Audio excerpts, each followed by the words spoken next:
20ಕ್ಕೂ ಹೆಚ್ಚು ಜಾಗದಲ್ಲಿ ಉತ್ಖನನ ನಡೆದರೂ ಕೂಡ ಈ ದೂರುದಾರನ ದೂರಿಗೆ ಸಂಬಂಧಪಟ್ಟಂತೆ ಮಹತ್ವವಾದ ಸಾಕ್ಷ್ಯಗಳು ಲಭ್ಯವಾಗ್ತಾ ಇದೆ. ಆದ್ರೆ ಇದೀಗ ಮತ್ತೊಬ್ಬ ದೂರುದಾರ ಎಸ್ಐಟಿ ಅಧಿಕಾರಿಗಳ ಮುಂದೆ ಹಾಜರಾಗಿದ್ದಾನೆ. ಟೆಕ್ನಿಕಲಿ 3ನೇ ವ್ಯಕ್ತಿ ಆಗ್ತಾನಿತ್ತು.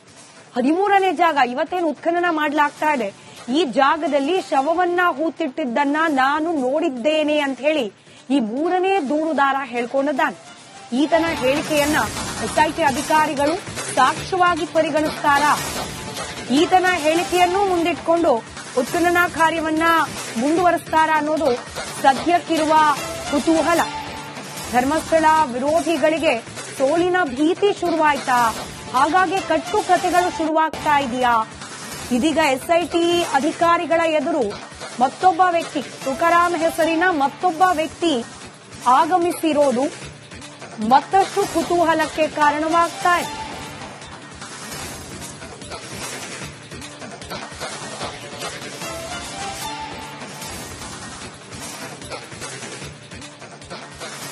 ಮೊನ್ನೆ ಅಷ್ಟೇ ಅಂದ್ರೆ 6ನೇ ತಾರೀಕು ಒಂದು ದೂರು ಬರುತ್ತೆ ಎಸ್ಐಟಿಗೆ.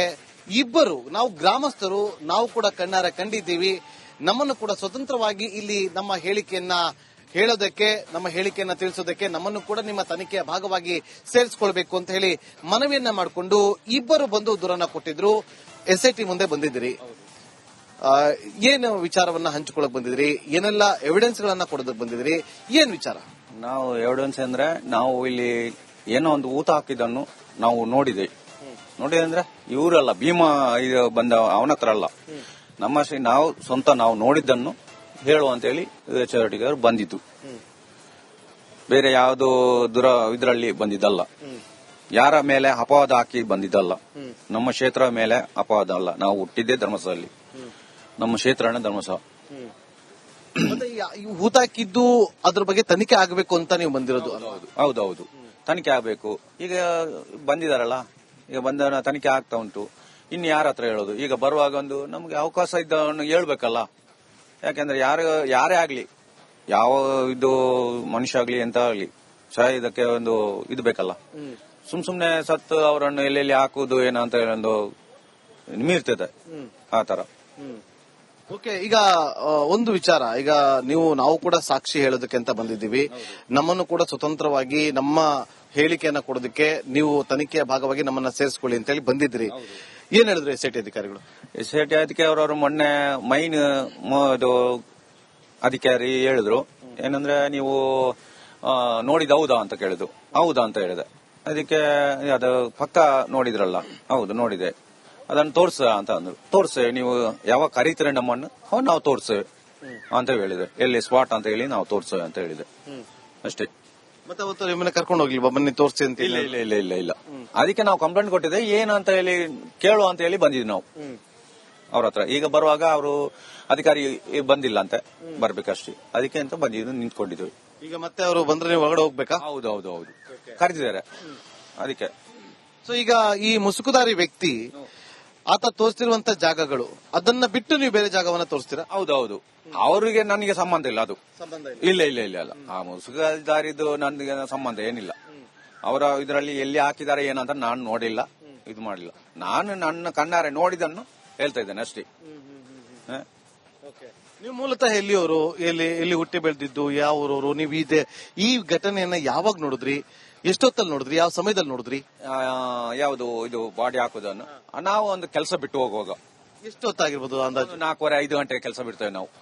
ಏನಾಯ್ತು? ನಾನು ನೋಡಿ, ಐಡೆಂಟಿಟಿ ನಾನು ಕೇಳೋದಿಲ್ಲ, ಯಾವ ಜಾಗ ಅಂತಾನು ಕೂಡ ನಾನು ಕೇಳೋದಿಲ್ಲ. ಅದು ನಮಗೆ ಕೇಳೋದಕ್ಕೆ ನಮಗೆ ರೈಟ್ಸ್ ಕೂಡ ಇಲ್ಲ. ನಮಗೂ ಕೂಡ ಒಂದಷ್ಟು ಕಾನೂನು ಚೌಕಟ್ಟುಗಳಿದೆ. ಆ ಕಾನೂನು ಚೌಕಟ್ಟಿನಲ್ಲಿ ಒಂದಷ್ಟು ಪ್ರಶ್ನೆಗಳನ್ನ ನಿಮಗೆ ಕೇಳ್ತಾ ಹೋಗ್ತಿರೋದು. ನೀವು ಯಾವ ಜಾಗದಲ್ಲಿ ನೋಡಿದ್ರಿ ಅಂತ ಕೇಳ್ತಿಲ್ಲ, ಏನ್ ನೋಡಿದ್ರಿ ಯಥಾವತ್ತ ಅದನ್ನ ಹೇಳ್ಬೋದಾ? ನಾವು ನೋಡಿದ ಒಂದು ಬಾಡಿ ಹಾಕಿದ್ದು, ಮಣ್ಣು ಮೇಲೆ ಹಾಕಿದ್ದು, ಗುಂಡಿ ತೆಗಿತಾ ಇದ್ರು, ಮೇಲೆ ಮಣ್ಣು ಮೇಲೆ ಇಟ್ಟಿದ್ರು ಗುಂಡಿಗೆ ಹಾಕ್ಲಿಕ್ಕೆ ಅಂತ ಹೇಳಿ ಹಾಕಿದ್ದನ್ನು ನೋಡಿದ್ದೇನೆ. ಹೆಣ್ಣ ಗಂಡ ಅಂತ ನಾನು ನೋಡಿಲ್ಲ. ನಾವು ಹತ್ತಿರದಿಂದ ಹೋಗಿ ನೋಡ್ಲಿಕ್ಕೆ ಯಾಕೆ ಏನು ಅಂತ ಕೇಳಲಿಕ್ಕೆ ನಾವು ಹೋಗುದಿಲ್ಲ. ಯಾಕೆ ಸುಮ್ನೆ ನಮ್ಮ ಮೇಲೆ ನಾವು ಹಾಕೊಳ್ಳೋದು ಅಂತ ಹೇಳಿ. ಅದಕ್ಕೆ ಈಗ ಅಂದ್ರೆ ಈಗ ತನಿಖೆಯವರು ಬಂದಿರಲ್ಲ, ಏನಂತ ಹೇಳು ಅಂತ ಹೇಳಿ ನಾವು ಬಂದಿದ್ದು ಅಷ್ಟೇ. ಜಾಗ ನಿಮ್ಗೆ ಈಗ ಈಗಲೂ ನೆನಪಿದೆ?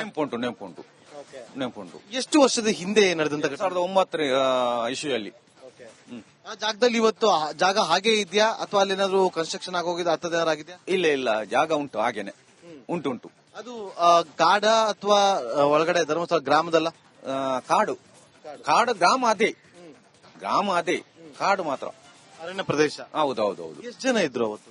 ಅವರೊಂದು 3-4 ಜನ ಇದ್ರು. ಅವ್ರ ಪರಿಚಯ ಇಲ್ಲ ನಂಗೆ, ಯಾರಂತ ಹೇಳಿ ಪರಿಚಯ ಇಲ್ಲ ನಮಗೆ ಇಲ್ಲ. ನಾವು ನೋಡಿ 3-4 ಜನ ಇದ್ರು. ಹೌದೌದು. ನಾವು ಒಂದು ಅವರ ಮುಖ ಇದನ್ನು ಸರ ನೋಡ್ಲಿಕ್ಕೆ ಹೋಗಿಲ್ಲ. ಯಾಕೆ ನಮಗೆ ಬೇಡ ಅಂತ ಹೇಳಿ ನಾವು ಬಿಟ್ಟಿದ್ದು. ನಮ್ಮ ಆಗಿರ್ಬೋದು ಅಂತ ನಿಮ್ಗೆ ಅನಿಸ್ತಾ ಇದೆ? ಏನು ಆಗಿ ಸತ್ತೋದ್ರು ಏನಂತ ಹೇಳಿ ನಮ್ಗೆ ಗೊತ್ತಿಲ್ಲ ಸರ್. ನಾವು ಇದ್ದದ್ದನ್ನು ಕರೆಕ್ಟ್ ಆಗಿ ಹೇಳ್ತೇವೆ, ಇಲ್ಲದನ್ನು ಹೇಳಲಿಕ್ಕೆ ಹೋಗಲ್ಲ. ನಾವು ಒಂದು ಮಾತು ಹೇಳೋದು, ನೀವೊಂದು ಅದಕ್ಕೆ ಸೇರಿಸಿ ಹೇಳೋದು. ನಮಗೆ ಈಗ ಮಾಧ್ಯಮ ಹತ್ರ ಮಾತಾಡುವಾಗ ನಮ್ಗೆ ಹೆದರಿಕೆ ಆಗ್ತದೆ. ಲೈವ್ ಹೋಗ್ತಾ ಇದೆ, ನೀವೇನೇ ಮಾತಾಡಿದ್ರು ಕೂಡ ಲೈವ್ ಹೋಗ್ತಾ ಇದೆ, ನಮ್ಮ ವೀಕ್ಷಕರು ನೋಡ್ತಾರೆ. ಅದಕ್ಕೆ ನಾನು ಕೇಳ್ತಾ ಇರೋದು. ಹೌದು. ಯಾಕಂದ್ರೆ ನಾವು ಒಂದು ಮಾತಾಡಿದ್ರೆ ನಾವು ಬೇರೆ ಅದರಲ್ಲಿ ಬರ್ತೇವೆ ಸರ್. ಅದಕ್ಕೆ ನಾವು ಮಾತಾಡ್ಲಿಕ್ಕೆ ಹೆದರ್ತೇವೆ. ಯಾಕಂದ್ರೆ ನಾವು ಇದ್ದಿದ್ದನ್ನು ಹೇಳೋದು, ಅದಕ್ಕೆ ಇಲ್ಲದನ್ನು ಎಲ್ಲ ಸೇರಿಸಿ ಎಲ್ಲ ಹಾಕ್ತಾರೆ. ಅದಕ್ಕೆ ಹೇಳುದು. ನೀವ್ ಹೇಳಿದ್ರೆ ನಾವು ತೋರಿಸ್ತಾ ಇದೀವಿ ಲೈವ್ ಅಲ್ಲಿ. ನಾವೇನು ಬೇರೆದೇನು ನಾವು ಅದ್ರಲ್ಲೇ ಉಪ್ಪು ಖಾರ ಮಸಾಲ ಹಾಕಿ ನಾವೇನು ತೋರಿಸೋದಿಲ್ಲ. ಈಗ ನೀವು ಅವಾಗ ನೋಡಿದ್ರಲ್ಲ 3-4 ಜನ ಇದ್ರು ಅಂತೇಳಿ. ಈಗ ನಿಮ್ಮ ಸ್ನೇಹಿತರು ಪುರಂದರಗೌಡ ಹೇಳಿದ್ರು ಒಬ್ಬರನ್ನ ನೋಡಿದ್ದು ಅಂತೇಳಿ. ಈಗ ನೀವು ನೋಡಿದ್ರೆ 3-4 ಜನ. ಅವ್ರದೇ ಬೇರೆ, ನಿಮ್ದೇ ಬೇರೆ? ಅವ್ರದ್ದು ಬೇರೆ. ಅವ್ರದ್ದು ನನಗೆ ಟೈಲಿಲ್ಲ. ನಮ್ದು ಬೇರೆನೆ, ಅವ್ರದ್ದು ಬೇರೆನೆ. ಅವ್ರಿಗೆ ನಮ್ಗೆ ಏನಲ್ಲ, ಅವ್ರ ಮನೆ ಬೇರೆ, ನಮ್ದು ಮನೆ ಬೇರೆನೆ. ಗೊತ್ತಾಯ್ತಾ? ಹಾಗೆ ಈಗ ನಾವು ಒಂದು ಗ್ರಾಮದಲ್ಲಿ ಒಂದು ಒಟ್ಟಿಗೆ ಇರ್ತೇವಲ್ಲ, ಗ್ರಾಮದವರು ಒಂದು ಒಟ್ಟಿಗೆ ಇರ್ತೇವಲ್ಲ, ಹಾಗೆ ಅಂತ ಹೇಳಿ ನಾವು ಇದಾಗ ಒಟ್ಟಿಗೆ ಬಂದಿದ್ದೇವೆ, ಇದು ಮಾಡಿದ್ದೇವೆ ಅಷ್ಟೇ. ಮತ್ತೆ ಅವ್ರದ್ದು ಬೇರೆನೆ. ನೀವೇನ್ ಕೆಲಸ ಮಾಡ್ತಿದ್ರಿ ಅವತ್ತು? ಏನ್ ಕೆಲಸ ಮುಗಿಸ್ಕೊಂಡು ಯಾವ ಕಡೆ ಹೋಗ್ತಾ ಇದ್ರಿ? ಎಲ್ಲಿಗೆ ಹೋಗ್ತಾ ಇದ್ರಿ? ನಾವು ಹುಲ್ಲು ತೆಗಿಯೋ ಮಿಷನ್ ಉಂಟಲ್ಲ, ಅದು ತೆಗಿತು ನಾನು ಮನೆಗೆ ಹೋಗ್ತಾ ಇದ್ದೆ. ಅದಕ್ಕೆ ಟೈಮ್ ಅಂತ ಇಲ್ಲ. ಆ ಹುಲ್ಲು ತೆಗೆದು ಮಿಷನ್ ಉಂಟಲ್ಲ, ಅದು ಟೈಮ್ ಅಲ್ಲ, ಗಂಟೆ. ಕೆಲಸ ಮುಗಿಸ್ಕೊಂಡ್ಮೇಲೆ ನೀವು ಹೋಗ್ತಾ ಇದ್ರಿ? ನಮ್ಮ ಇದರಲ್ಲಿ ನಾವು ಹೋಗ್ತಾ ಇದ್ವಿ. ಅವಾಗ ಮಾಡ್ತಾ ಇದ್ರು ಅವ್ರು ಅಲ್ಲಿ. 3-4 ಜನ ನಿಂತಿದ್ರು ಅಂತ ಹೇಳಿದ್ರಲ್ಲ, ಇವತ್ತು ನೀವು ಅವರನ್ನ ಗುರುತಿಸ್ತೀರಾ? ನನಗೆ ಆಗಲ್ಲ. ಯಾಕಂದ್ರೆ ಯಾರ ಏನಂತ ಸರಿಯಾಗಿ ಇದು ಮಾಡಿಲ್ಲ. ಈಗ ಮನುಷ್ಯ ನಿಂತ್ಕೊಳ್ತಾರೆ, ಅವ್ರು ಯಾರಂತ ನಮ್ಗೆ ಗೊತ್ತಾಗತ್ತಾ? ಇಲ್ಲ. ಹತ್ರ ಹೋಗಿ ನೋಡಿದ್ರೆ ಈ ಮನುಷ್ಯ ಆವತ್ತು ನೋಡಿದೆ ಅಂತ ತಿಳ್ಕೊಳ್ತಾರೆ. ಈಗ ಈ ಕೊರೋನಾ ಇಂಡಕ್ಷನ್ ಮೇಲೆ ಯಾವ್ದು ಎಲ್ಲ ಮರ್ತೋಗ್ತದೆ. ಸತ್ಯ ಇದು ಹೇಳೋದು ನಾವು ಆ ತರ.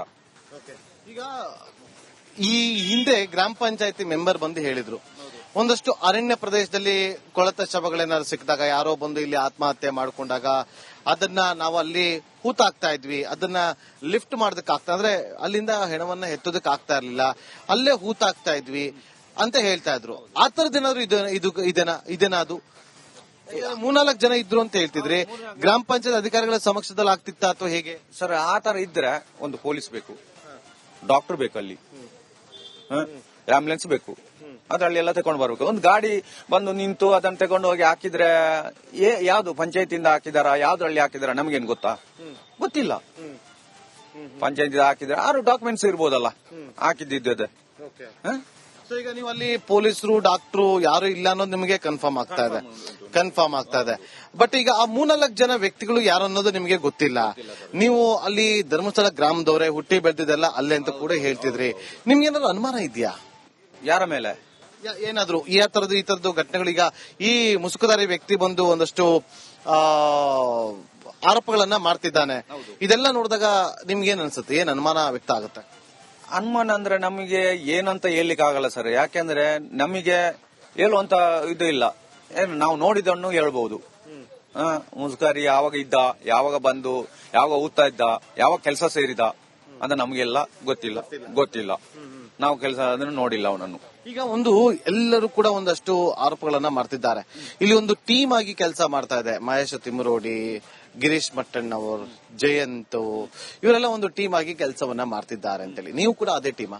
ಇಲ್ಲ, ನಾವು ಅದೇ ಟೀಮ್ ಅಲ್ಲ. ನಿಮ್ಗೆ ಅವ್ರು ಯಾರು ಅಂತ ಗೊತ್ತಿದ್ಯಾ? ಯಾರು ಟಿವಿಯಲ್ಲಿ ನೋಡಿದ್ದೇನೆ, ಮೊಬೈಲ್ ಅಲ್ಲಿ ನೋಡ್ತಾ ಇದ್ದೇವೆ, ಮಾತಾಡ್ತೇವೆ, ಹಾಗೆ ಅಷ್ಟೇ. ಮತ್ತೆ ಆ ಟೀಮು ಈ ಟೀಮು ಇದರಲ್ಲಿ ಮಾಡ್ತಾ ಇದ್ದಾರೆ, ಈ ಕೆಲಸ ಮಾಡ್ತಾ ಇದ್ದಾರೆ ನಮ್ಗೆ ಗೊತ್ತಿಲ್ಲ ಸರ್.